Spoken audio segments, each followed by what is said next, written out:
Hello friends, welcome to my channel. Friends, आप लोग का मेरे यूट्यूब चैनल में बहुत बहुत स्वागत है। मैं उम्मीद करती हूँ आप लोग स्वस्थ होंगे, मस्त होंगे, पढ़ाई लिखाई में व्यस्त चल रहे होंगे। अब मैं आप लोगों का, क्योंकि पीजीटी का एग्जाम आने वाला है, ठीक, कोई भी बुरा नहीं मानेगा। जिसका जैसे एग्जाम आएगा सबका सब कुछ कराया जाएगा।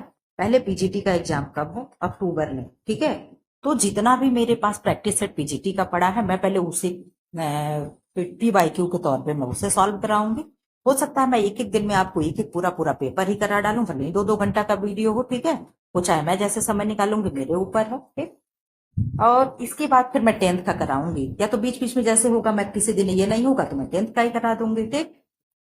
तो आप लोग जान लिए हमें क्या पढ़ना है। ये पीजीटी 2009 का जैसा आपके सामने पेपर दिख रहा है, व्याख्या प्रश्न है, प्रश्न सहित उत्तर है, ठीक है। आप लोग आंसर देते चलिएगा, फटाफट आंसर दीजिएगा। एक्सप्लेन जहां पढ़ना होगा पढ़ा जाएगा, नहीं पढ़ना होगा तो स्किप मारते हुए आगे निकल लिया जाएगा, ठीक है। फिलहाल जो लोग नए हैं, हम लोग जान लिए क्या पढ़ना है। जो लोग नए हैं वो क्या कर देंगे, चैनल को सब्सक्राइब कर देंगे, और सब्सक्राइब करके बेल आइकन को प्रेस कर देंगे, ताकि इस तरीके से महत्वपूर्ण वीडियो आपसे ना छूटने पाए। मेरे साथ अगर जुड़ करके आपको तैयारी करना है तो चैनल को सब्सक्राइब तो करना ही पड़ेगा, ठीक है। आप लोग आओ अपने क्लास को शुरू करते हैं। पीडीएफ, कल संडे था, संडे का टेस्ट सीरीज आप लोगों ने किया 120 क्वेश्चन, उसका पीडीएफ टेलीग्राम पे मैंने अपलोड कर दिया है, जा करके आप ले सकते हो। फिलहाल क्वेश्चन का आंसर करें, बहुत ज्यादा बातें नहीं करेंगे, क्योंकि कोशिश करूंगी कि जो भी 125 क्वेश्चन हो मैं एक ही वीडियो में कंप्लीट करा दूं। देखते हैं क्या होता है। सेरिबेलम नियंत्रण करता है, ऑप्शन ए प्राण शक्ति को, ऑप्शन बी दृष्टि को, ऑप्शन सी शरीर संतुलन को, ऑप्शन डी बाड़े को। किसको करेगा? एक सेकंड फ्लाइट मोड लगा लूं, नहीं तो फोन वगैरह आ जाएगा ना, तो मेरा सब मेहनत चौपट हो जाएगा। अब बताओ आप लोग आंसर करो। तो पहले का क्या आंसर आप दे रहे हो? आप कहोगे मैम आप हमेशा बताती हैं कि जब हम लोगों के हाथ में बेलन हो जाए तो सब लोग क्या हो जाएंगे, संतुलित हो जाएंगे। और ये प्रश्न अभी हम लोग क्या कर रहे थे, 2016 का पेपर अभी हम लोग सॉल्व किए थे ना, 16 या 21, मुझे श्योर नहीं है, उस समय भी ये प्रश्न था। तो ऐसे ही क्वेश्चन पीवाईक्यू बन के आते हैं, रिपीट होते रहते हैं। इसीलिए मैं आप लोगों को सोच रही हूँ जितना भी पीवाईक्यू है मैं पहले करा दूं। फिलहाल आप लोग बताना क्या करना है, ठीक है। मुझे तो यही सही लगा है। सेरिबेलम तथा मेडुला ऑब्लंगाटा मानव के पश्च मस्तिष्क में स्थित होता है, जो शरीर के संतुलन को स्थापित करने तथा शरीर के ऐच्छिक पेशियों के संकुचन एवं नियंत्रण रखने का कार्य करता है, ठीक है। अब इसका explain, question number second answer करें। 3 किलोग्राम भार वाले नवजात मानव शिशु का भार लगभग 2 गुना हो जाएगा। यानी पूछ रहा है अगर 3 केजी का बच्चा है तो उसका भार 2 गुना कब हो जाएगा? ऑप्शन ए 3 माह में, ऑप्शन बी 6 माह में, ऑप्शन सी 9 माह में, ऑप्शन डी 1 वर्ष में। कब वो 2 गुना हो जाएगा? आप आंसर करें। तो आप कह रहे हो मैम कि वो 3 माह में क्या हो जाएगा, 2 गुना हो जाएगा। कितने माह में? 3 माह में 2 गुना हो जाएगा। और 6 माह में क्या होगा? 2 गुना, अर्थात 6 किलो का हो जाएगा, ठीक है। और 1 साल में, 6 माह में क्या होता है? ये क्वेश्चन पता नहीं क्यों मुझे कुछ समझ में नहीं आया। 6 माह में होता है ना 2 गुना। इसका एक्सप्लेन देख लो।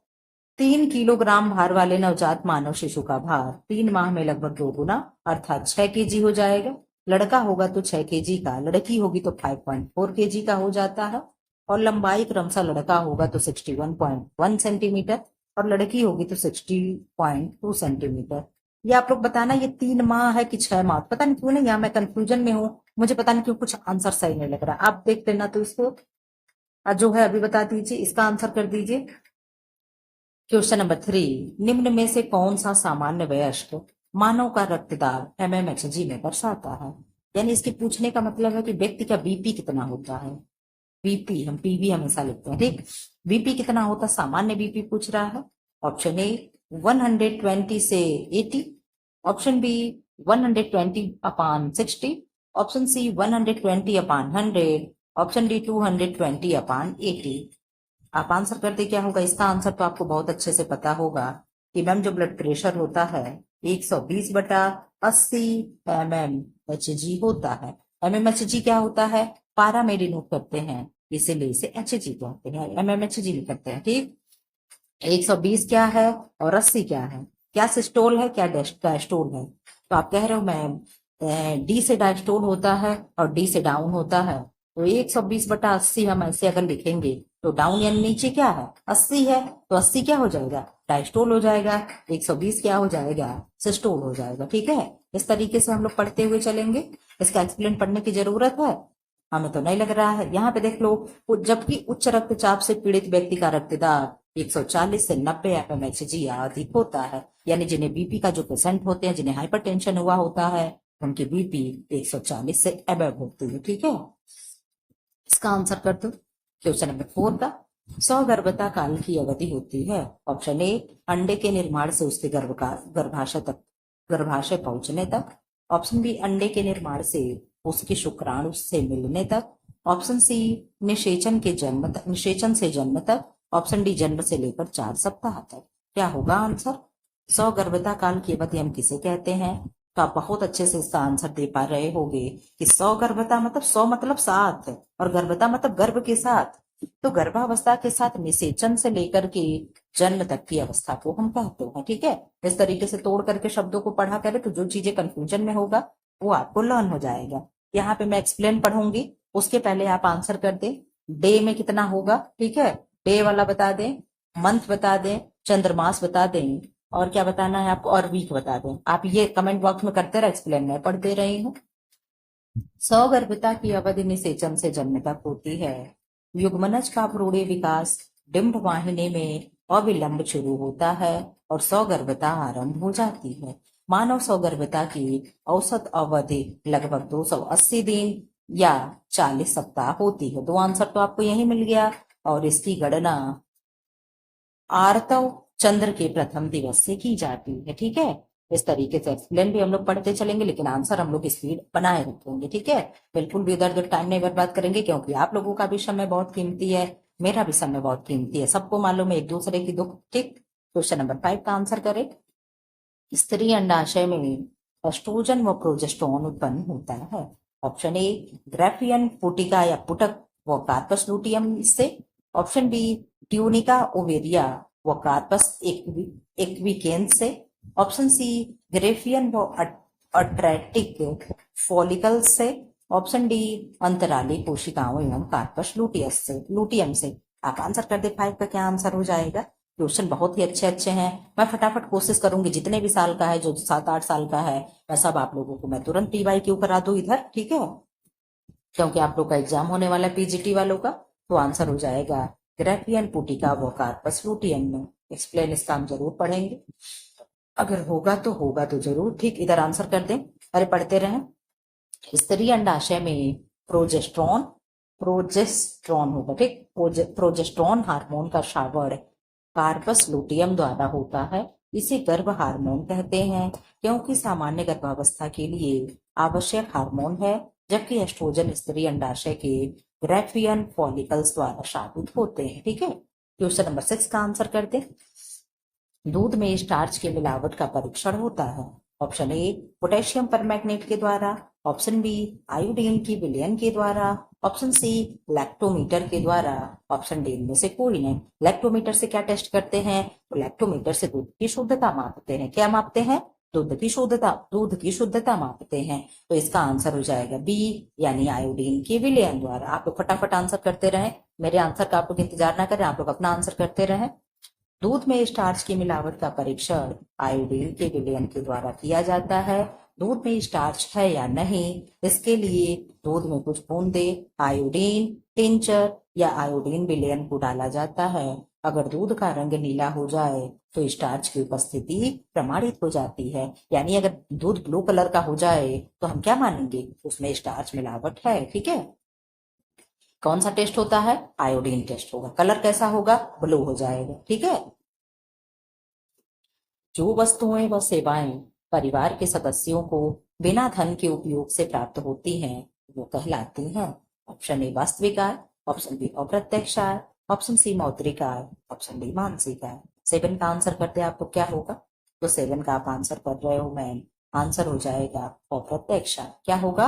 अप्रत्यक्ष आय। ठीक है, घर के ही सदस्य है ना, तो ना बिना पैसा खर्च के धन उपजा ले रहे हैं, तो उन्हें क्या कहेंगे? उन्हें अप्रत्यक्ष आय कहेंगे। जब नियोक्ता द्वारा अपने कर्मचारियों के परिवार के सदस्यों को वस्तुएं या सेवाएं बिना किसी शुल्क के प्रदान की जाती है तो इसे कर्मचारी की अप्रत्यक्ष आय या अनुषंगी लाभ माना जाता है। इस सेवा के उपयोग के बदले उसे किसी भी धन का भुगतान नहीं करना होता है। ठीक है, इसका आंसर कर दो। बजट सफल होता है। ऑप्शन ए आय बढ़ा करके, ऑप्शन बी व्यय कम करके, ऑप्शन सी आय व व्यय के सही संतुलन से, ऑप्शन डी बचत करके। तो आप बहुत अच्छे से जानते हो बजट हमारा कब सफल होगा, जब हम अपने आय और व्यय को बैलेंस रखेंगे। क्या करेंगे? जब हम अपने आय और व्यय को बैलेंस रखेंगे, यानी संतुलित रखेंगे। ठीक है, आंसर करते चले। स्पीड अच्छी है कि नहीं है? ऐसे मैं आप लोग को फटाफट कराऊंगी। सामान्यतः बजट का आशय आय एवं व्यय की संतुलित रूप से लेखा लेखा किया जाने से लगाया जाता है। इसके अंतर्गत सरकार सर्वप्रथम व्ययों का निर्धारण करती है, तत्पश्चात उसके अनुसार आय प्राप्ति की व्यवस्था करती है। ठीक है, क्वेश्चन नंबर 9 का आंसर करें। धीमे विकास करने वाले बच्चों की पहचान है। कैसे आपको लगेगा कि आपका बच्चा धीरे ग्रोथ कर रहा है? ऑप्शन ए भावनात्मक व्यवहार में देरी होगी, ऑप्शन बी सामाजिक व्यवहार में देरी होगी, ऑप्शन सी गति व कुशलता में देरी होगी, ऑप्शन डी बोलने में देरी होगी। तो आप इसका आंसर बहुत अच्छे से दे पा रहे हो कि मैम उसकी एक्टिविटी और की कुशलता में जब देरी होगी तो हम समझेंगे कि बच्चे का विकास क्या है, धीमे हो रहा है। ठीक है, इसका एक्सप्लेन पढ़ लो। सामान्यतः बालक की अवस्था के अनुसार उसका विकास क्रमशः होता रहता है और समय बीतने के साथ उसके द्वारा किए जाने वाले कार्यों की कुशलता व गति दोनों समयानुसार बदलते रहते हैं। किंतु यदि बालक की विकास की गति धीमी होती है तो उसके द्वारा किए जाने वाले किसी भी कार्य की गति व उसमें कुशलता तथा दक्षता धीमी होती है। ठीक है, इसका आंसर कर दो। Question number 10। क्वेश्चन नंबर 10 का आप आंसर कर दें। बच्चों में कलात्मक खेलों का विकास होता है। ऑप्शन ए 2 ईयर में, ऑप्शन बी 6 ईयर में, ऑप्शन सी 4 ईयर में, ऑप्शन डी 1 ईयर में। क्या होगा 10 का आंसर? तो आप 10 का आंसर कर रहे हो कि मैं बच्चों में कलात्मक विकास होगा 6 ईयर में। कितने ईयर में? 6 ईयर में। ठीक है, इसका एक्सप्लेन पढ़ लें आप लोग। बच्चों में कल्पनात्मक, सॉरी कलात्मक मैं वहां पढ़ रही थी, क्या कल्पनात्मक यानी इमेजिनेशन। ठीक है, बच्चों में कल्पनात्मक खेल की प्रवृत्ति 5 से 6 वर्ष की आयु के बीच चरम सीमा पर होती है। इस एज के जब बच्चे होते हैं ना, उनसे आप कहानी सुनो, कहो कि आप कहानी सुना, एक से एक कहानी बना बना करके सुनाएंगे जिनका कोई सिर पैर ही नहीं होता है। ठीक है, तो क्या वो अपनी कल्पना की दुनिया में खोए होते हैं, वो इमेजिनेशन कर लेते हैं कि ऐसे ऐसे ये होता है। ठीक है, धीरे धीरे आयु वृद्धि के साथ बच्चों में यथार्थ दृष्टिकोण विकसित होने के कारण दिवा स्वप्न अर्थात कल्पना की प्रवृत्ति विकसित होने लगती है, जो बालक के वयः संधि की अवस्था में चरमोत्कर्ष पर होती है। ठीक है, क्वेश्चन नंबर 11 का आंसर करें। ISI चिन्ह किसी खाद्य पदार्थ का प्रतीक है। ISI चिन्ह किसी खाद्य पदार्थ का प्रतीक है। ऑप्शन ए खाद्य पदार्थ संस्थान के मापदंडों के अनुकूल नहीं है, ऑप्शन बी खाद्य पदार्थ संस्थान के मापदंडों के अनुकूल है, ऑप्शन सी खाद्य पदार्थ ताजा है, ऑप्शन डी खाद्य पदार्थ सस्ता है। आप बता दो इसका आंसर क्या होगा। तो आपको इसका आंसर भी बहुत अच्छे से दिख रहा होगा।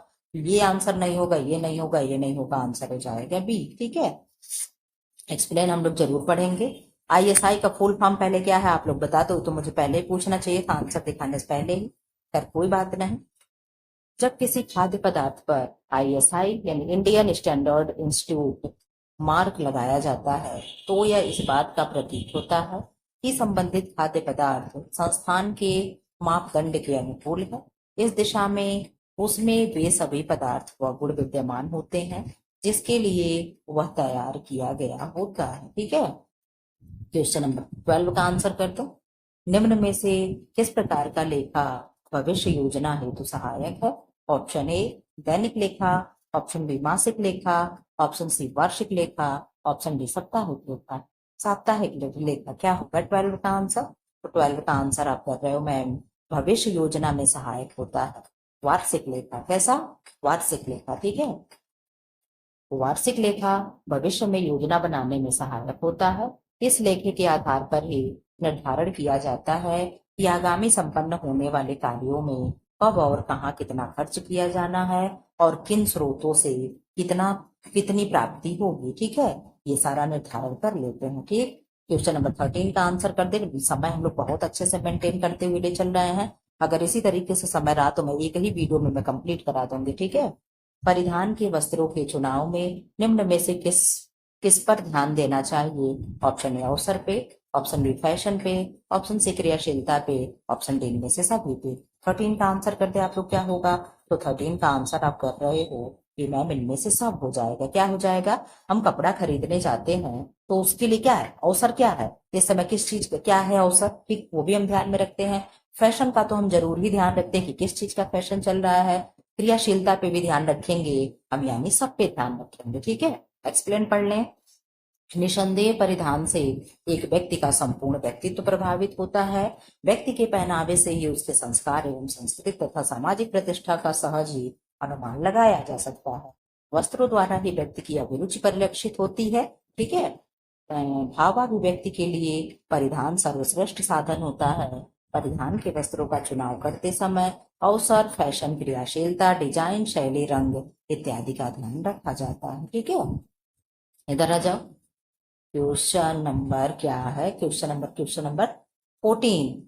सिलाई में ट्रेसिंग विधि प्रयुक्त की जाती है। ऑप्शन ए ब्लाउज है, ऑप्शन बी पेटीकोट है, ऑप्शन बी पेटीकोट हो गया, ऑप्शन सी शर्ट है, ऑप्शन डी में से कोई नहीं।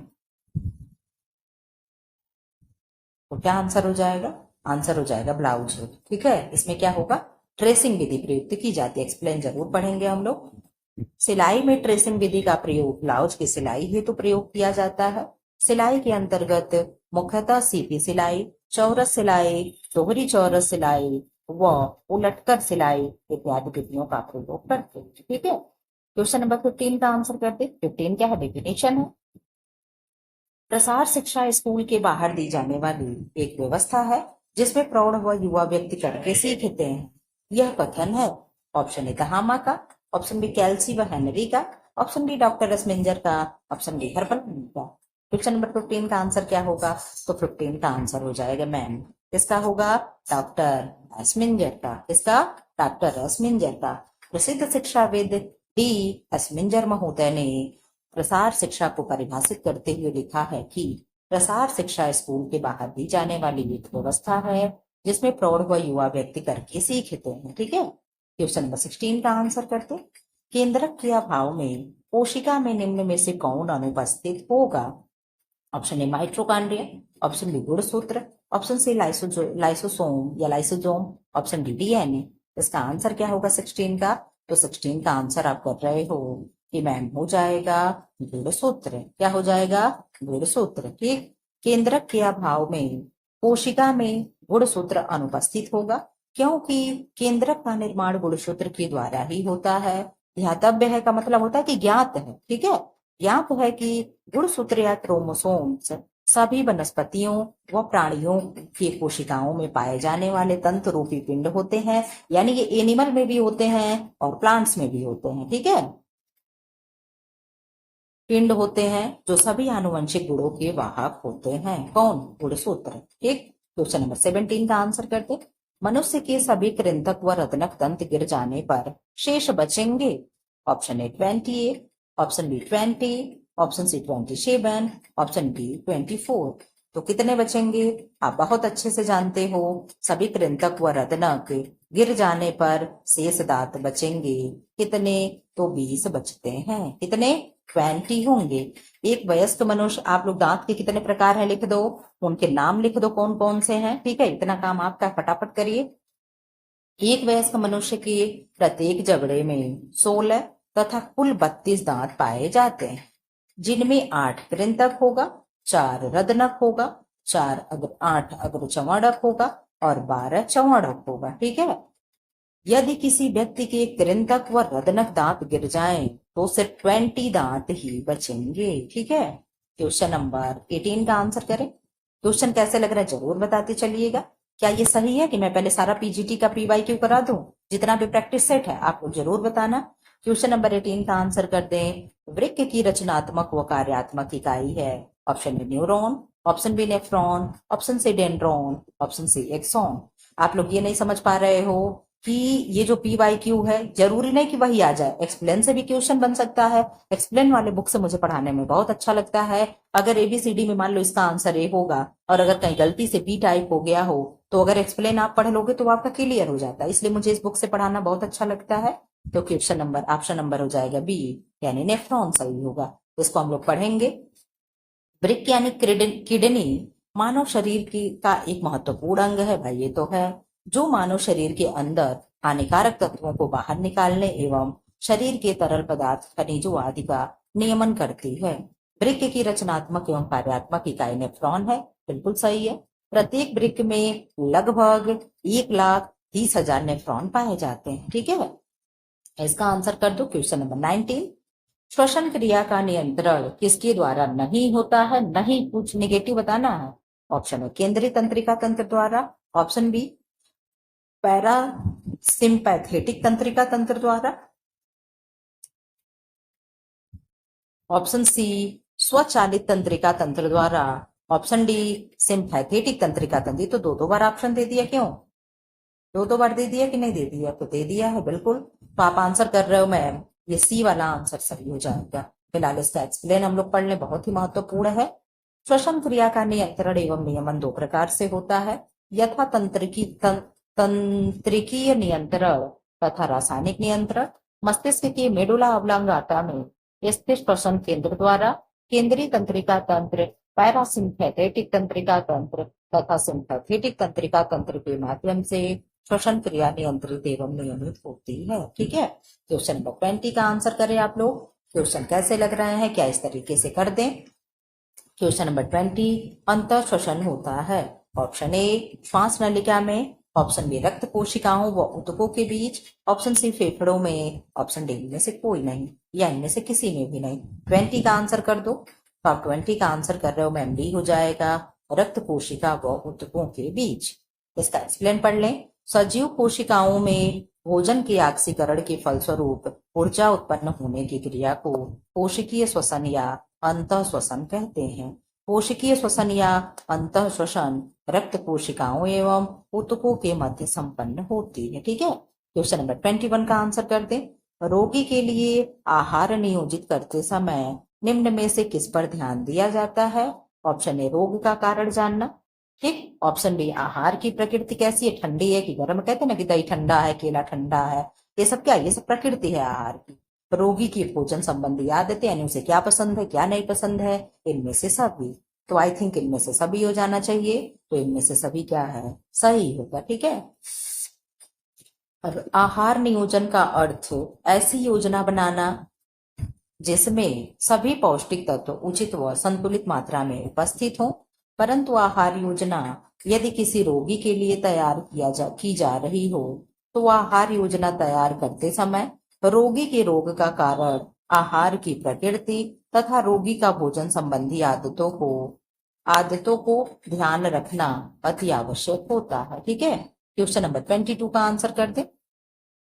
वस्त्र के छापने की क्रिया दोनों ओर एक साथ की जाती है, किससे? रोलर छपाई से, निसरण छपाई से, ग्लास छपाई से, डुप्लेक्स छपाई से। तो आप बहुत अच्छे से इसका आंसर दे पा रहे होगे। डुप्लेक्स मतलब डबल और डबल मतलब दोनों, ठीक है। इस तरीके का रोलर लगा होगा, ठीक, इसमें से कपड़ा ऐसे निकल रहा होगा और दोनों तरफ क्या होगा, कपड़े के इधर भी फूल बन रहा होगा और इधर भी फूल बन रहा होगा, ठीक है। तो क्या हो जाएगा, डुप्लेक्स छपाई हो जाएगी, ठीक है। एक्सप्लेन क्या पढ़े, कुछ है ही नहीं। क्वेश्चन नंबर 23 का आंसर करें। गृह विज्ञान प्रसार का उद्देश्य है, क्या है गृह विज्ञान प्रसार का उद्देश्य? ऑप्शन ए महिलाओं में आत्मनिर्भरता के गुणों का विकास करना, बिल्कुल सही। परिवार के दृष्टिकोण में परिवर्तन लाना, ये भी सही है। ऑप्शन सी महिलाओं के दृष्टिकोण में परिवर्तन लाना, बिल्कुल सही है। ऑप्शन डी इनमें से सभी। तो क्या हो जाएगा आंसर, आप कह रहे हो इनमें से सभी हो जाएगा। क्या हो जाएगा, इनमें से सभी हो जाएगा, ठीक है।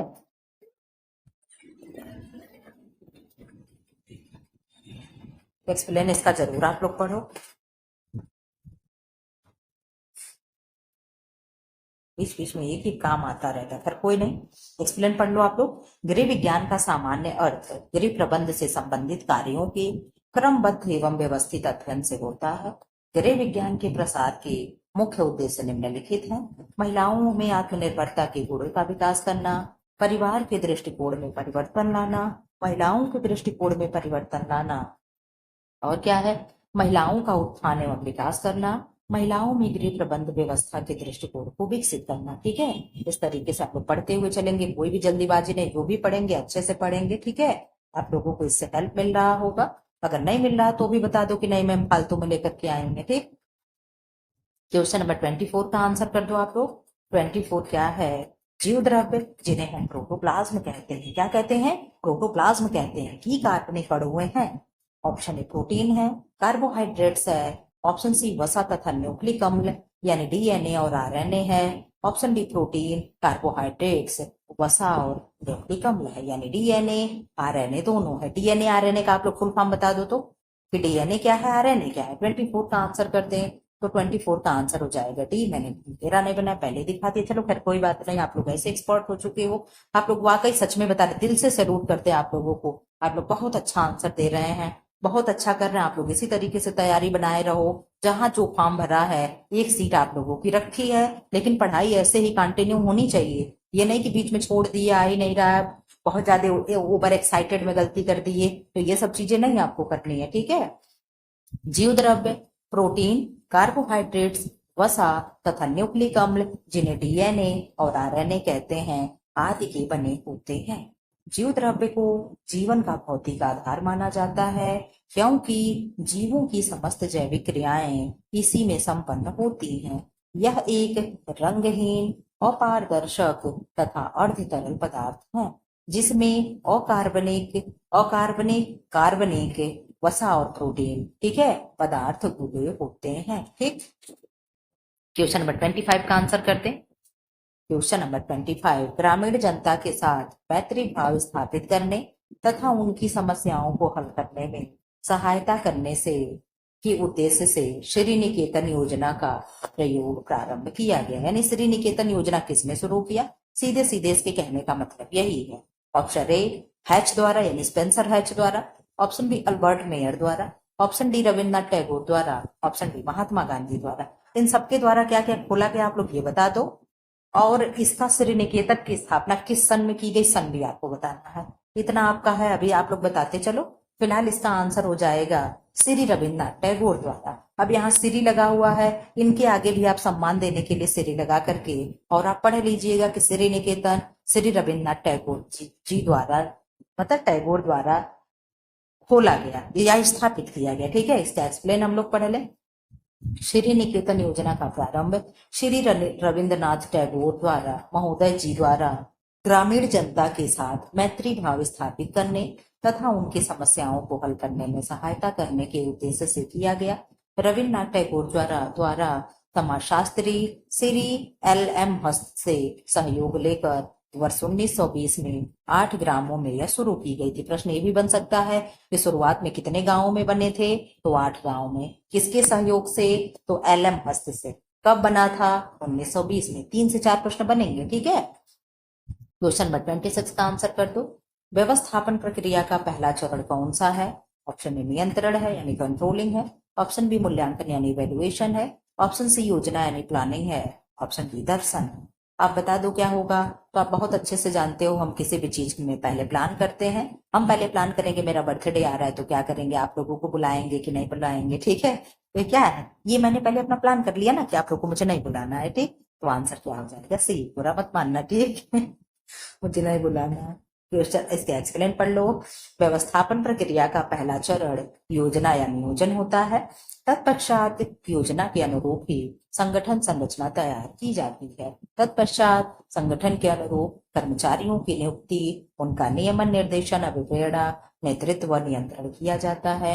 नियोजन या योजना के अंतर्गत सर्वप्रथम उद्देश्यों का निर्धारण किया जाता है। क्वेश्चन नंबर 27 का आंसर करते हैं। एकाधिकार और नियंत्रित व्यापार अधिनियम किस वर्ष प्रभाव में आया। Option A 1959, option B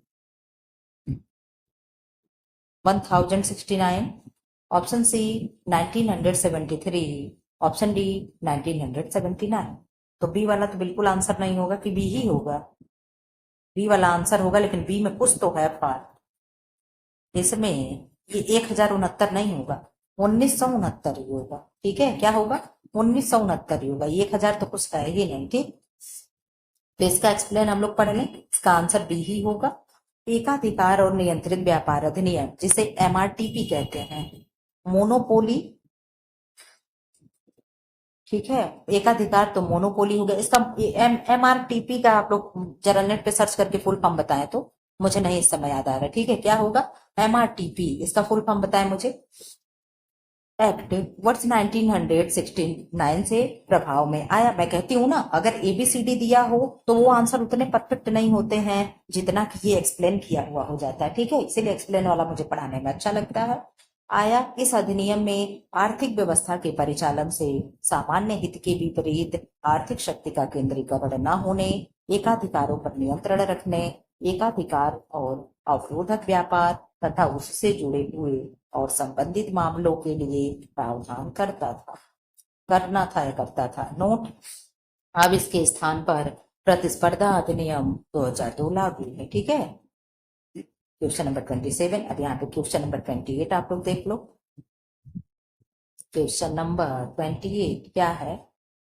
pressure cooker, आप लोग आंसर तो सब देख जा रहे हो, चलो कोई नहीं।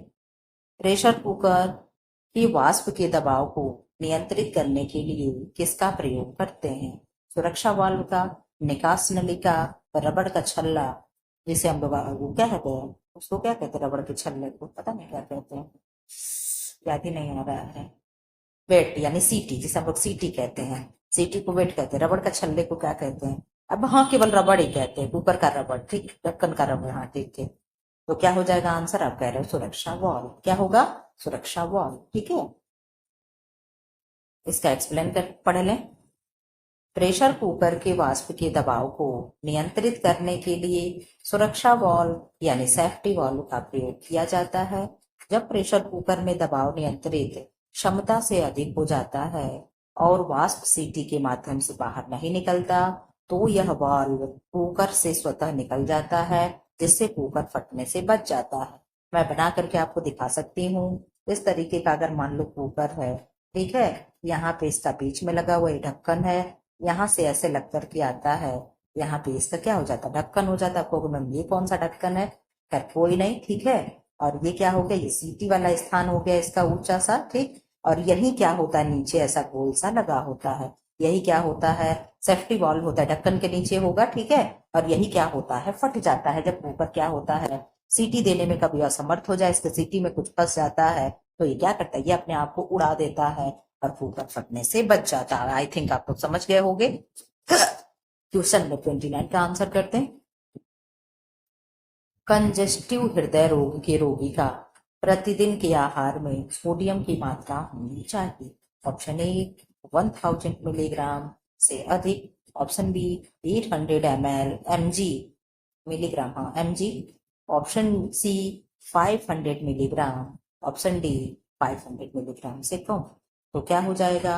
आपका मैम आंसर हो जाएगा डी। ठीक है, एक्सप्लेन आप लोग जरूर पढ़ लो, थोड़ा थोड़ा पढ़ते हैं छोटा करके।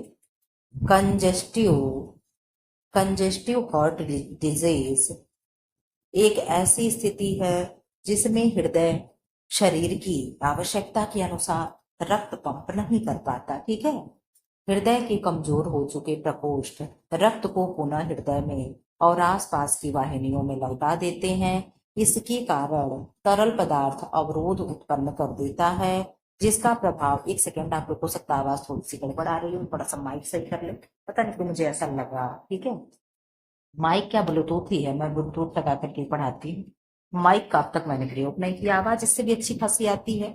ठीक, तो क्या होगा? आसपास वाहिनियों में लौटा देते हैं, जिसके कारण तरल पदार्थ अवरोध उत्पन्न कर देता है, जिसका प्रभाव पैर, पेट या फेफड़े में होता है। इसे क्रोनिक हार्ट फेलियर या कंजेस्टिव कार्डियक फेलियर भी कहा जाता है। इस प्रकार के रोगी को प्रतिदिन आहार के रूप में सोडियम की मात्रा 500 मिलीग्राम से कम ही देना चाहिए। ठीक है, इस प्रश्न को आप लोग याद कर लेना। क्वेश्चन नंबर 30 का आंसर करते हैं। अघुलनशील और संश्लिष्ट आहार का घुलनशील और सरल आहार में रूपांतरण कहलाता है? ऑप्शन ए आत्मसातकरण, ऑप्शन बी आहारी आहारी चयापचय, ऑप्शन सी पाचन, ऑप्शन डी आहारिका। इसका आंसर क्या होगा? तो आपका ऑप्शन सी यानी पाचन होगा। क्या होगा? पाचन होगा। ठीक है। अघुलनशील और संश्लिष्ट आहार की घुलनशीलता और सरल आहार में रूपांतरण पाचन कहलाता है। पाचन क्रिया के अंतर्गत भोजन को ग्रहण करना, उनका पाचन, अवशोषण तथा निष्कासन आदि क्रियाएं सम्मिलित है। भारत सरकार ने राष्ट्रीय ग्रामीण स्वास्थ्य मिशन कब लागू किया? आपको राष्ट्रीय ग्रामीण संस्थान मिशन का इंग्लिश में नाम बता दे क्या है? आप लोग बता दो क्या है, और फिर इसका स्थापना दिवस बताओ। ऑप्शन ए 12 अप्रैल 2003, ऑप्शन बी 12 अप्रैल 2004, ऑप्शन सी 12 अप्रैल 2005, ऑप्शन डी 12 अप्रैल 2006। क्या होगा इसका आंसर? तो आप बता रहे हो कि 12 अप्रैल 2005। ठीक है, ये क्या हो जाएगा? इसका आंसर हो जाएगा। ठीक है, फुल फॉर्म आप लोग नहीं बताए। भारत सरकार द्वारा राष्ट्रीय ग्रामीण स्वास्थ्य मिशन NRHM, जिन्हें क्या कहेंगे? National rural health mission. क्या कहेंगे? नेशनल रूरल हेल्थ मिशन की शुरुआत 12 अप्रैल 2005 को की गई। राष्ट्रीय ग्रामीण स्वास्थ्य मिशन ग्रामीणों के स्वास्थ्य सुधार के लिए कार्यक्रम है। ठीक है, इसका आंसर बता दो। क्वेश्चन नंबर 32, जल प्रदूषण निवारण एवं नियंत्रण हेतु भारत सरकार ने जल प्रदूषण निवारण एवं नियंत्रण अधिनियम प्रभावी किया। कब प्रभावी किया? इसका आंसर आप करते हैं। ऑप्शन ए 1964 में, ऑप्शन बी 1974 में, ऑप्शन सी 1984 में, ऑप्शन डी 1994 में। क्या आंसर होगा आप बता दो। आप बता रहे हो कि मैम इसका आंसर हो जाएगा 1972 में। ठीक है, भारत ने केंद्रीय प्रदूषण नियंत्रण बोर्ड का नियंत्रण एक सांविधिक संगठन के रूप में जल प्रदूषण निवारण एवं नियंत्रण अधिनियम 1974 के अंतर्गत सितंबर 1974 में किया गया था। इसके पश्चात केंद्रीय प्रदूषण नियंत्रण बोर्ड को वायु प्रदूषण निवारण एवं नियंत्रण अधिनियम 1980 के अंतर्गत शक्तियां व कार्य सौंपे गए। ठीक है, इसका आंसर कर दो। जख्म होने की स्थिति में रक्त जमने में महत्वपूर्ण भूमिका अदा करने वाले प्लेटलेट्स की प्रतिशतता यानी संख्या में होती है। यानी सिंपल सा आपसे पूछना चाह रहा है कि ये जान ले कि आप जान रहे हो कि नहीं कि आपके शरीर में प्लेटलेट्स की संख्या कितनी होती है। तो आप बहुत अच्छे से जान रहे होगे कि मैम 2.5 लाख से 5 लाख तक क्या होते हैं? हमारे यहाँ प्लेटलेट्स होते हैं। तो यहाँ 2.5 लाख से 5 लाख तो दिया नहीं है, तो हम लोग सी के साथ 2 लाख से 4 लाख तक जा सकते हैं। ठीक है, ये क्या होते हैं? हमारे यहाँ प्लेटलेट्स की संख्या होती है। ठीक है, आप बहुत अच्छे से जानते हो ये सारी चीजें। जन्म होने की स्थिति में सॉरी जख्म होने की स्थिति में रक्त जमने में महत्वपूर्ण भूमिका अदा करने वाले प्लेटलेट्स की संख्या 2 लाख से 4 लाख प्रति ml क्यों होती है? ध्यातव्य है यानी ज्ञात है कि रुधिर प्लेटलेट्स केवल मनुष्य की रुधिर में पाई जाती है। अच्छा, यानी मनुष्यों जानवरों में ये नहीं पाई जाएगी है। इनकी उत्पत्ति अस्थि मज्जा में होती है। बोन मैरो में इनका भी निर्माण होता है और बोन मैरो में RBC का भी निर्माण होता है। इनका जीवन काल 7 से लेकर के 10 दिन तक होता है। ठीक है, इसका आंसर कर दो। क्वेश्चन नंबर 34, रोमिका युक्त उपकला एपिथेलियम पाया जाता है। ऑप्शन ए जिह्वा में, ऑप्शन बी ग्रास नली में, ऑप्शन सी वाहिका में, ऑप्शन डी गर्भाशय। कितना टाइम हो रहा है? 10:44। ठीक, चलो आंसर कर दो आप लोग। रोमिका युक्त उपकला यानी एपिथेलियम में पाया जाता है। तो कहाँ पाया जाएगा?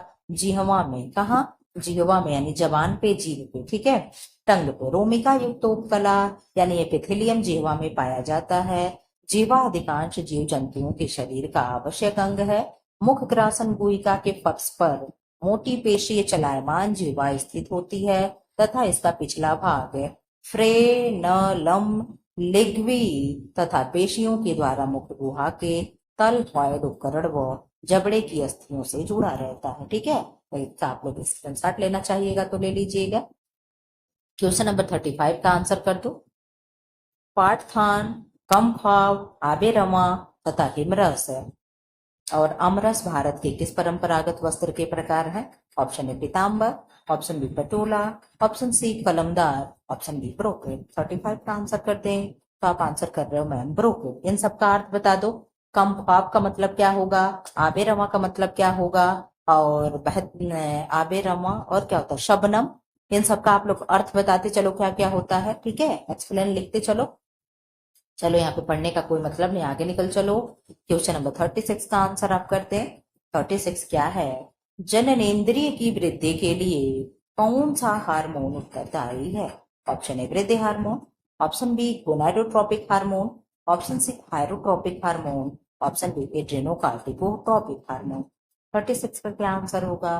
तो 36 का आंसर आप कर रहे हो मैम गोनाडो गोनाडोट्रोपिक हार्मोन। क्या होगा? Gonadotropic hormone. एक्सप्लेन हम लोग जरूर पढ़ेंगे, यही सारे क्वेश्चन गलती होते हैं। जननेंद्रियों की वृद्धि के लिए गोनाडोट्रोपिक हार्मोन उत्तरदायी होते हैं। इन हार्मोन का श्रावण अग्र पीयूष ग्रंथि तथा पीयूष के कितने भाग होते हैं? तो पीयूष के भी 3 लोब होते हैं कि 2 लोब होते हैं? अग्रपिंड से और पक्षपिंड से ऐसे ही कुछ लटका हुआ होता है, ठीक है।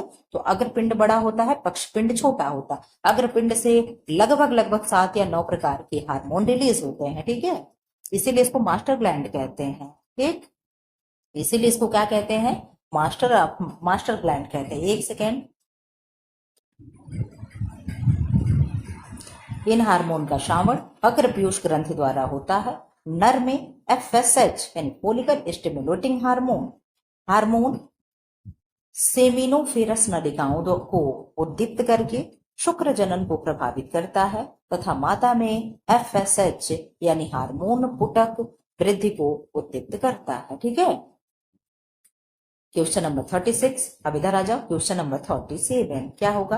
क्वेश्चन नंबर 37 इसका आंसर तो आप लोग देख लिए।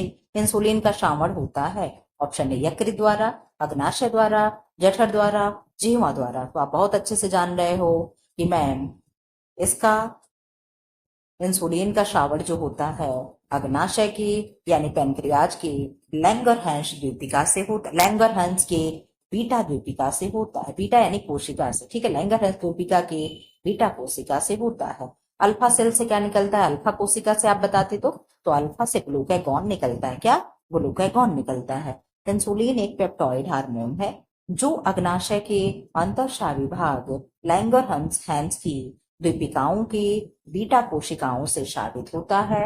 यह शरीर में ग्लूकोज के उपापचय को नियंत्रित करता है, ठीक है। क्वेश्चन नंबर 38 का आंसर करें। प्रसार शिक्षा निरंतर चलने वाली प्रक्रिया है। यह कथन किसका है? Extension education is a continuous process. किसने कह दिया? तो आप कह रहे हो मैम ओपी धामा ने कहे, एस्मिंजर ने, जेपी लीगन्स ने, पीटी कृष्णाचार्य ने। तो आप कह रहे हो मैम जीपी लीगन्स ने कहा। किसने कहा? जेपी लीगन्स ने कह दिया, ठीक है। क्वेश्चन नंबर 39 का आंसर करते हैं। एक वयस्क व्यक्ति के में संपूर्ण भोजन प्रणाली तंत्र की लंबाई होती है लगभग। Option A 5 to 6 metre, option B यानी पूछ रहा है कि जो शुरू होता है यहाँ से मुंह से लेकर के नीचे पूरा एनस या गुदा द्वार की पूरा लंबाई पूछ रहा है। Option B 10 to 12 metre, option C 12 to 13 metre. 11 था ना यहाँ, 10 to 11 मीटर और 12 to 13 मीटर। 39 का आंसर होगा बी 7.5 से 9 मीटर, ठीक। किसी वयस्क व्यक्ति में संपूर्ण भोजन प्रणाली तंत्र की लंबाई लगभग 7.5 से 9 मीटर लंबी होती है, जो मुंह से लेकर मलाशय या गुदा के अंत तक विस्तृत है। यह एक सतत लंबी नली है जिसमें आहार मुख में प्रविष्ट होने के बाद ग्रास नाल में आएगा। ग्रास नाल यानी ये हमारा मुख है, यहाँ से ये जो पाइप होगी इसे ग्रास नाल कहते हैं। फिर आमाशय यानी जो आम वाली संरचना हो गई, फिर यहाँ से छोटी आंत, फिर यहाँ से ये बड़ी आंत, ऐसे होता है, ठीक है। फिर मलाशय और गुदा से होते हुए मल के रूप में बाहर निकल जाता है, ठीक। उत्तर प्रदेश 40 का आंसर करो। में हाई स्कूल की परीक्षा में बालिकाओं के लिए गृह विज्ञान अनिवार्य विषय बना दिया गया। ऑप्शन में 1945, option B 1955, option C 1960, option D 1965। 40 का क्या आंसर हो जाएगा? तो आप कह रहे हो मैम 40 का आंसर हो जाएगा 1965 क्या होगा 1965। इसका एक्सप्लेन क्या पढ़ो, कोई बात ही नहीं है। क्वेश्चन नंबर 41, न्यूक्लिक से रहित जंतु कोषाणुओं में निम्न में से किसका अभाव रहता है? ऑप्शन ए क्रोमोसोम्स का, ऑप्शन बी राइबोसोम्स का, ऑप्शन सी लाइसोसोम्स का, ऑप्शन डी अंत प्रत्येक जालिका का। 41 का आंसर हो जाएगा ए, यानी क्रोमोसोम्स। क्या सॉरी क्या होगा, हाँ ठीक, क्या होगा क्रोमोसोम्स का। ठीक है, एक्सप्लेन पढ़ लो। केंद्रक यानी न्यूक्लियस विहीन जंतु कोशिकाओं में गुणसूत्रों यानी क्रोमोसोम्स का अभाव रहता है, क्योंकि केंद्रक का सबसे महत्वपूर्ण घटक क्रोमैटिन है, जो गुणसूत्रों के निर्माण के लिए आवश्यक होता है। ठीक है, 42 का आंसर कर दो। अस्थि के ऊतकों की कठोरता किस फास्फेट्स और कार्बोनेट्स के कारण होती है? ऑप्शन ए कैल्शियम और सोडियम, ऑप्शन बी कैल्शियम और मैग्नीशियम, ऑप्शन सी मैग्नीशियम और सोडियम, ऑप्शन डी मैग्नीशियम और पोटेशियम। 42 का क्या आंसर होगा, आप आंसर कर दो। 42 का आंसर आप कर दिए कि मैम कैल्शियम और मैग्नीशियम की वजह से हमारी हड्डियां क्या होती हैं, कठोर होती हैं। ठीक है, क्या होती है, कठोर होती है। अस्थि के ऊतकों की कठोरता कैल्शियम तथा मैग्नीशियम के फास्फेट व कार्बोनेट के कारण होती है।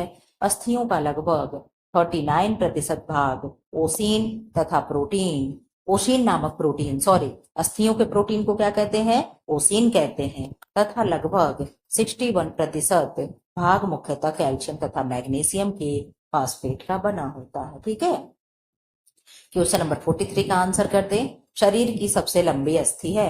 Option A tibia, option B femur, option C fibula, option D इनमें से कोई नहीं। तो 43 का आप आंसर कर रहे हो कि मैम हो जाएगा फीमर। सबसे छोटी हड्डी का नाम बता दो, कहाँ पाई जाती है वो जगह भी बता दो। मानव शरीर की सबसे लंबी अस्थि जांघ की हड्डी यानी फीमर होती है, जो कुल्हे एवं घुटने के बीच स्थित होती है। यह शरीर की सबसे मजबूत हड्डी भी कही जाती है। ध्यातव्य है कि टिबिया एवं फिबुला पैरों के निचले भाग में स्थित अस्थियां होती हैं। ठीक है, क्वेश्चन नंबर 44 का आंसर करते हैं। ब्रोकेट बना होता है? ऑप्शन ए सोना का, ऑप्शन बी चांदी का, ऑप्शन सी दोनों का, ऑप्शन डी में से किसी का भी नहीं। तो 44 का आंसर आप कर रहे हो कि मैम सोने और चांदी का ब्रोकेट बना होता है। ठीक है, ब्रोकेट कहाँ का होता है, बनारस का होता है। महिलाओं को रेशमी साड़ियां बहुत पसंद होती हैं। ठीक है, क्वेश्चन नंबर 45 का आंसर कर दें। रोगी को तनिक से आघात के फलस्वरूप अत्यधिक रक्तस्राव हो सकता है। ऑप्शन ए हीमोफीलिया में, रक्त अल्प रक्तदाब में, एनीमिया में, धमनी रक्त प्रवाह में, स्राव में। तो आप कहोगे मैम हीमोफीलिया में ही होता है। हीमोफीलिया क्या है, एक जेनेटिकली डिजीज है, यानी आनुवांशिक रोग है। ठीक है, पीढ़ी दर पीढ़ी ट्रांसफर होने वाला रोग है। ठीक, तो एक्सप्लेन तो मैं करूंगी नहीं, हो चुका। इसका आंसर कर दो 46 का। बिस्तर घाव के क्या कारण है? ऑप्शन ए दबाव है, ऑप्शन बी रगड़ है, ऑप्शन सी गीलापन है, ऑप्शन डी में से सभी है। तो क्या हो जाएगा, बिस्तर घाव से क्या कारण है? तो आप कह रहे हो मैम बेड सोर का कारण ये सभी हो जाएंगे, रगड़ भी होगा, दबाव भी होगा, गीलापन भी हो जाएगा। ठीक है, इसका एक्सप्लेन भी देख लो। इसे सया घाव कहते हैं, बिस्तर घाव को। ठीक, साधारणतः रगड़ दबाव गीलापन से एक जगह अधिक दिनों तक पड़े रहने तथा इसके रोग के प्रमुख कारण है। ठीक है, इसका आंसर कर दो। क्वेश्चन नंबर 47 का, निम्न में से किन दो रंगों से मिलकर हरा रंग बनता है? पीला प्लस नीला, लाल प्लस नीला, नीला प्लस बैंगनी, इनमें से कोई नहीं। 47 का आंसर करो। तो आप कह रहे हो मैम पीला प्लस नीला बराबर हरा। क्या होगा, आप लोग जब ड्राइंग किए होंगे, छोटे रहे होंगे, तो उस समय कलर करते समय हम लोग बहुत प्रयोग करके रंग बनाते थे। ठीक है, क्वेश्चन इसका एक्सप्लेन जरूर पढ़ो आप लोग। प्रकाश के वे रंग जो किन्हीं अन्य रंगों के मिश्रण द्वारा प्राप्त नहीं किए जा सकते तथा जो अपने आप में स्वतंत्र होते हैं, प्राथमिक कलर या मूल रंग होते हैं। ये तीन होते हैं, लाल, पीला और नीला। ठीक है, और इनकी मिश्रण के निम्नलिखित रंग प्राप्त होंगे, जैसे हरा बराबर नीला प्लस पीला बराबर हरा, लाल प्लस नीला बराबर बैंगनी, और पीला प्लस लाल बराबर नारंगी। ठीक है, अब क्या है, क्वेश्चन नंबर 48 का आंसर कर दो। 48 का आंसर करें। थोड़ी देर के लिए मैं चली गई थी, इसका आंसर तो खैर आपको दिख रहा होगा। ये मैं बताती थी क्या, निम्न में से कौन सी ग्रंथि दिमाग में स्थित होती है? Option A adrenal, adrenal, option B thyroid, option C parathyroid, option D pituitary. Parathyroid कैसा होता है, एच के आकार की एक तितली जैसी संरचना होती है। ठीक, कैसे होती है? तितली जैसी। ठीक है, इस तरीके से ऐसे होती है कुछ पैराग्राफ। ठीक है, एच आकार या तितली के आकार की बटरफ्लाई के आकार। मुझे बहुत अच्छा बनाने आता था, पता नहीं क्या हो गया, आ ही नहीं रहा। हाँ, इस तरीके से ऐसे कुछ आकार होता है तितली के जैसे। ठीक है, बटरफ्लाई। ये भी नहीं सही से बना, खैर कोई बात नहीं, इसका आंसर क्या है? ठीक, पिट्यूटरी ग्लैंड। ठीक है, अब आंसर नहीं लिखने देंगे। पीयूष ग्रंथि। पिट्यूटरी ग्लैंड दिमाग की स्फेनॉइड हड्डी में एक गड्ढे में स्थित होती है। इसे मास्टर ग्लैंड कहते हैं, मास्टर ग्लैंड कहते हैं। ठीक है, ठीक है। ठीक, क्वेश्चन नंबर 49 का आंसर करते। थायराइड ग्रंथि कितने खंडों में बनी होती है? Option A 2, option B 3, option C 4, option D 6। तो कितने उसमें बनी होगी? तो आप कह रहे हो मैम 2। थायराइड ग्रंथि कितने खंडों में बनी होगी? तो 2। थायराइड ग्रंथि मनुष्य के गले में श्वास नलिये ट्रेकिया के दोनों दोनों और लैरिंग्स के नीचे गुलाबी सी एच आकार विखंडीय ग्रंथि होती है। ये हमारा गला है ना, इसी में एच आकार का एक इधर पकड़ा होता है ऐसे गले में, और जो ऐसे एच बन रहा है। ठीक है, इस तरीके से ऐसे गले में क्या होता है? ये होता है। ठीक है, बनाने में पा रही हूँ, पेन होता तो बना देती, उंगली से बना रही हूँ। ठीक, एच आकार की द्विखंडी ग्रंथि होती है। इसका भार लगभग 25 से 30 ग्राम होता है। ठीक है, इसका आंसर कर दो। क्वेश्चन तो मैं दिखाई दे रही हूँ आंसर। गर्भ में आहार व ऑक्सीजन की पूर्ति किसके द्वारा की जाती है? ऑप्शन ए फुफ्फुस, ऑप्शन बी गर्भाशय, option C placenta, option D umbilical cord.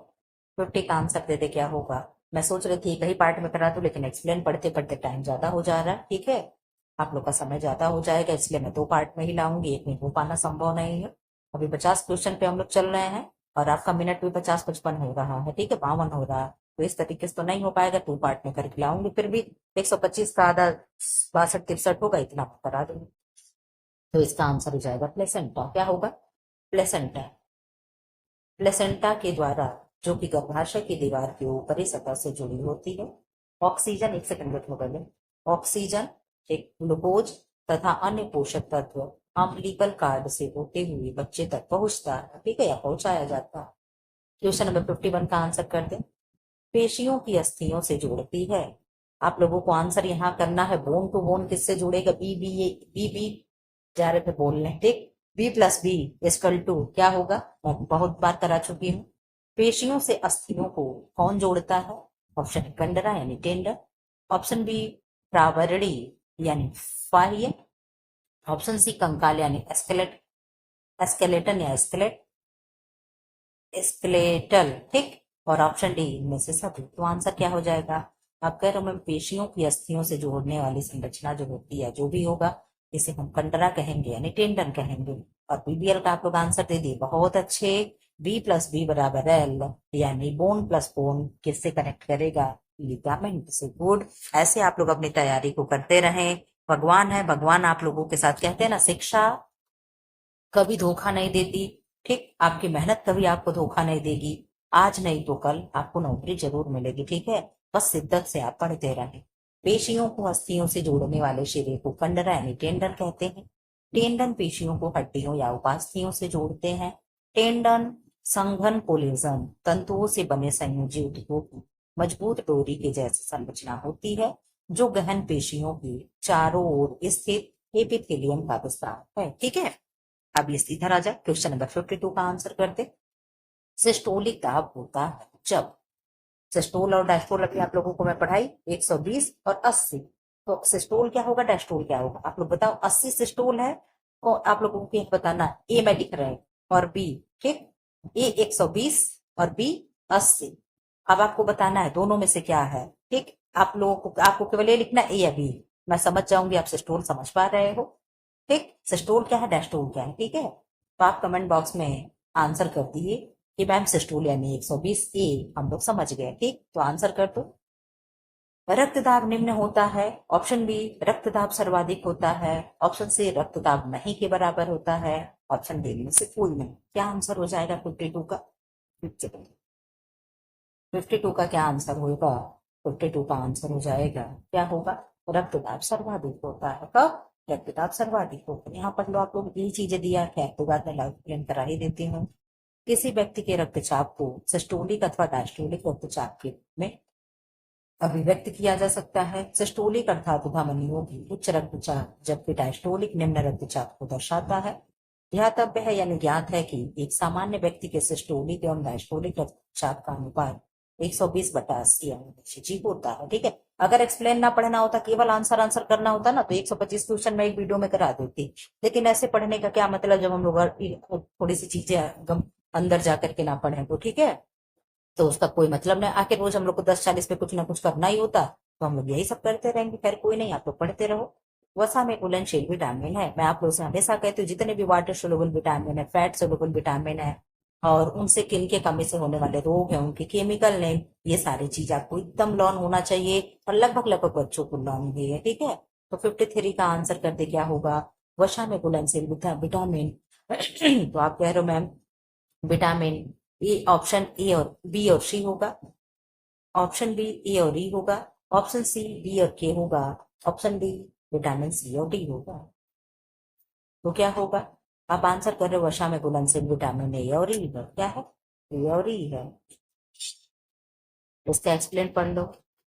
Vitamin बहुत ही सूक्ष्म मात्रा में जंतु शरीर के सामान्य चयापचय के लिए आवश्यक होते हैं। विटामिनों का संचय शरीर में बहुत कम होता है, इसलिए इन्हें प्रतिदिन भोजन के साथ लेना आवश्यक होता है।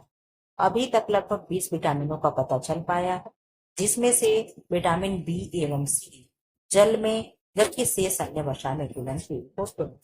अब यहाँ पे ये आपको एक जानकारी मिली कि अब तक आपके कितने विटामिनों को आप जानकारी हो चुकी है, तो 20 विटामिनों की खोज की जा चुकी है। ठीक है, इधर आ जाइए, क्वेश्चन नंबर 54 का आंसर करते हैं। 54 क्या है, मैरास्मस रोग है, होता है ऑप्शन ए वसा की कमी से, ऑप्शन बी प्रोटीन की कमी से, ऑप्शन सी प्रोटीन की अधिकता से, ऑप्शन डी वसा की अधिकता से। आप बता दो क्या होगा आंसर। तो आप आंसर कर रहे हो प्रोटीन की कमी से मैरास्मस होगा। क्वाशियोर्कर को भी बता दो, क्वाशियोर्कर किसकी कमी से होता है, किसमें मून लाइट फेस हो जाता है, आप लोग ये दोनों बता दें। और किसमें बच्चा सूख करके एकदम पतला सा हो जाता है, उसकी रूखी रूखी त्वचा हो जाती है।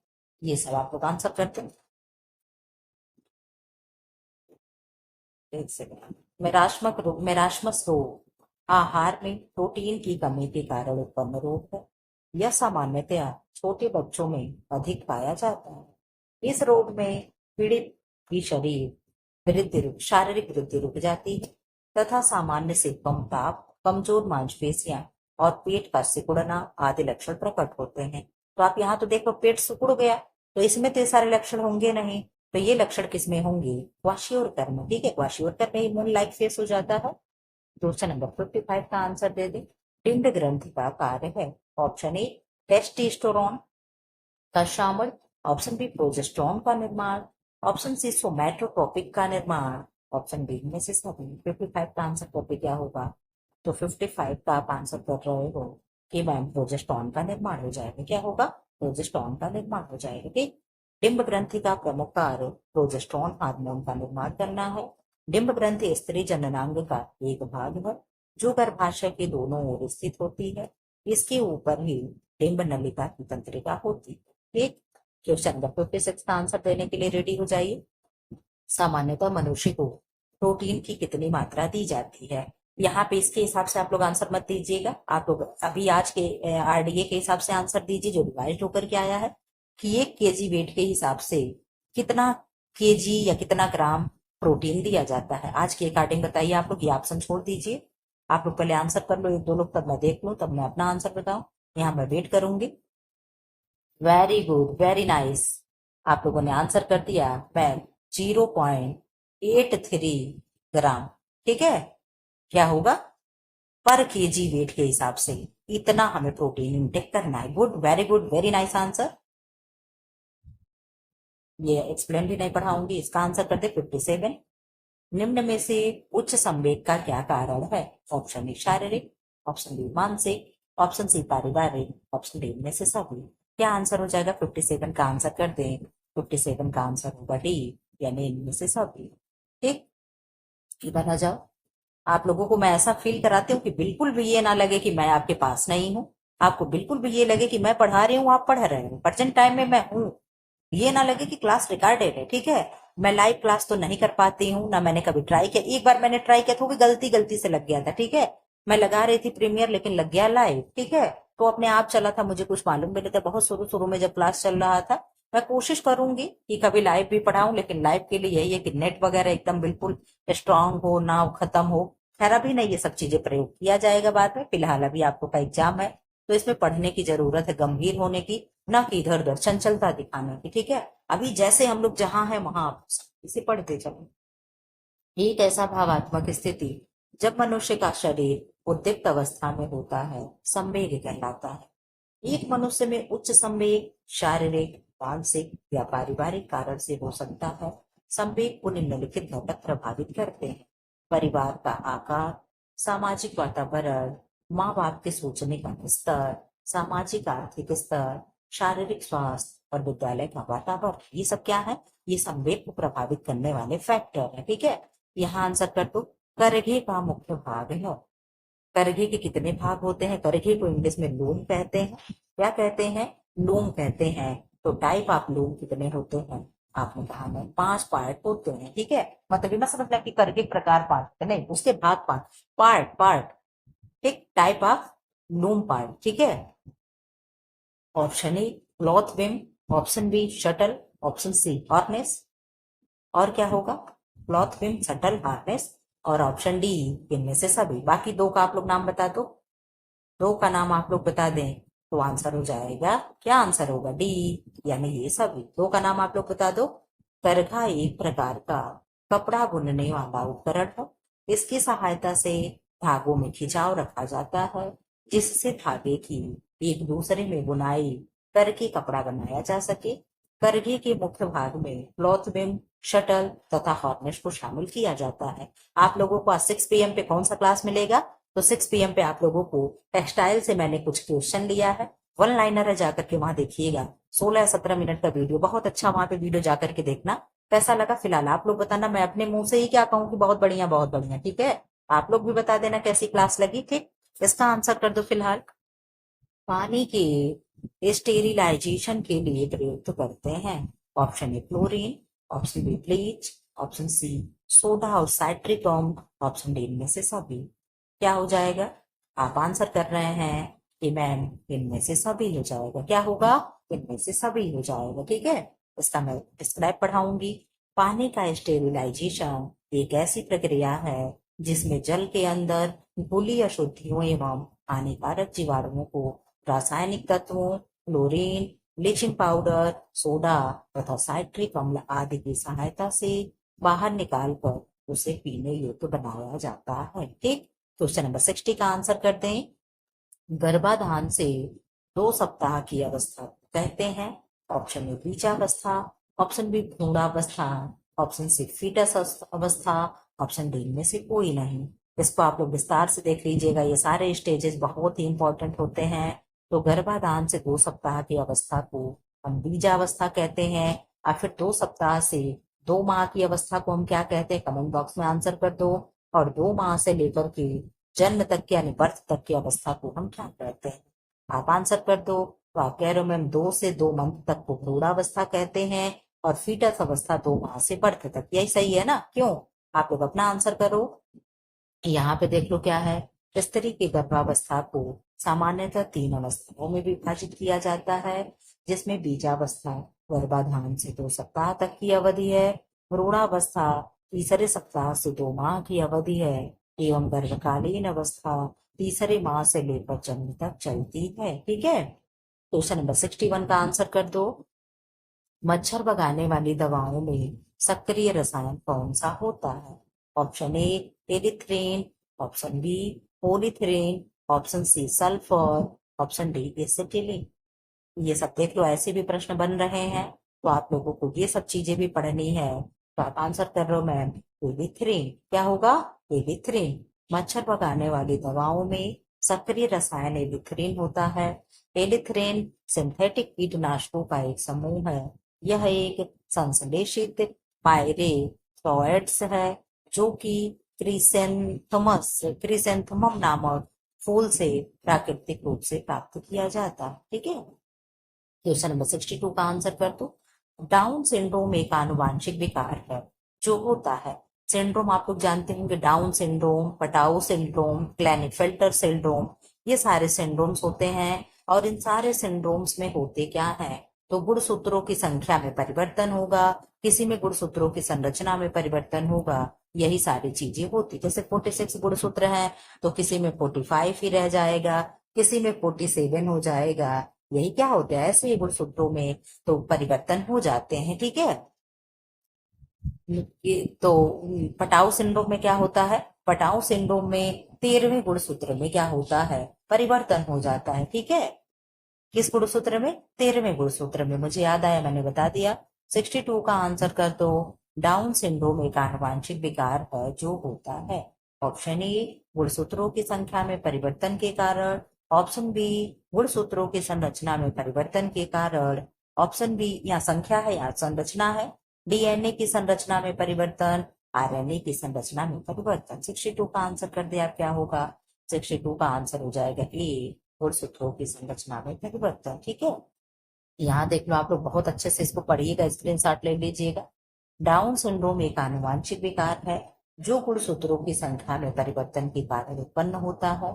सामान्य रूप से शिशु 46 क्रोमोसोम्स यानी गुणसूत्र के साथ पैदा होता है। बिल्कुल सही है, हम लोग जानते हैं कि 23 क्रोमोसोम्स का एक सेट शिशु अपने पिता से तथा 23 क्रोमोसोम्स का एक सेट अपनी मां से ग्रहण करता है। बिल्कुल सही, लेकिन डाउन सिंड्रोम से पीड़ित शिशु के 21वें जोड़ी के गुणसूत्र में गुणसूत्र 2 के बजाय 3 हो जाते। मैंने कहा कहीं बढ़ जाएंगे कहीं घट जाएंगे, तो किस में बढ़ रहा है डाउन सिंड्रोम में, तो आप कह रहे हो मैम 21वें, किसमें, 21वें गुणसूत्र में, 21वें जोड़ी के गुणसूत्र में 2 के बजाय 3 हो जा रहे हैं, यानी 1 बढ़ जा रहा है, जिससे कुल गुणसूत्रों की संख्या 47 हो जाती है। सामान्यतः एक बार स्क्रीनशॉट आप लोग ले लो, बहुत अच्छा दिया हुआ है। ठीक है, सामान्यतः सामान्य बच्चों की तुलना में बच्चे से पीड़ित इस विकार से पीड़ित बच्चे का मानसिक और शारीरिक विकास बहुत धीमा होता है। ठीक है, थोड़ा सा मंगोल टाइप बच्चा हो जाता है। ठीक, इसका आंसर कर दो 63। चेचक का टीका निम्न में से किसने खोजा, ऑप्शन ए लुई पास्चर ने, ऑप्शन बी रॉबर्ट कोच ने, ऑप्शन सी एडवर्ड जेनर ने, ऑप्शन डी जोनास साल्टो ने। 63 कितने पे 50-50 होगा, 125। तो एक दिन हम और ये निकालेंगे ना, 60-60 हो गया 120, तो 63 हो तो गया 50-50। क्यों, एक दो क्वेश्चन और करा के फिर यहाँ से मैं वीडियो क्लोज कर दूंगी, क्योंकि टाइम भी ज्यादा होगा, दो एक पार्ट में नहीं हो पाएगा। ठीक, तो इसका आंसर आप लोग करते हैं सी। हम थोड़ा भागे लगाते रह गए, इसका आंसर यहाँ विस्तार से पढ़ लो, फिर ये हम लोग यहीं क्लोज कर देंगे। चेचक का टीका एडवर्ड जेनर ने खोजा था। एडवर्ड जेनर एक अंग्रेज कारिक चिकित्सक थे, इन्हें इम्यूनोलॉजी का पिता भी कहा जाता है। ज्ञात है कि रॉबर्ट कोच को सूक्ष्म जैविकी का युग पुरुष, लुई पाश्चर को पाश्चराइजेशन प्रक्रिया की खोज एवं जोनास शाल्क को पोलियो वैक्सीन के विकास के कारण जाना जाता है। स्क्रीनशॉट ले लो आप लोग, चारों ऑप्शन को एक्सप्लेन किया गया है, कौन किसका क्या खोज किया। तो चेचक का टीका Edward Jenner, Louis Pasteur pasteurization प्रक्रिया रॉबर्ट कोच, बोलो आप लोग, रॉबर्ट कोच सूक्ष्म जैविकी का युग पुरुष कहा जाता है, और जोनास साल्क ने पोलियो की वैक्सीन खोजी थी। ठीक है, फिलहाल ऐसे वीडियो पाने के लिए चैनल को लाइक करें, शेयर करें एंड सब्सक्राइब करें। नए जो भी लोग हैं चैनल को सब्सक्राइब कर दें और जाकर के 10:40 पे रेगुलर जुड़ करके क्लास करें। अभी 6 PM पे आप लोग का टेक्सटाइल से क्लास आएगा, आप लोग उसे जरूर देखना ना बोलो। 6 PM वाला क्यों, आप लोग को क्लास पसंद नहीं आ रही क्या, क्यों देखने रहे, बंद कर देंगे। ठीक है, तो फिलहाल इस तरीके से वीडियो पाने के लिए चैनल को लाइक करें, शेयर करें और सब्सक्राइब करें। Thanks for watching.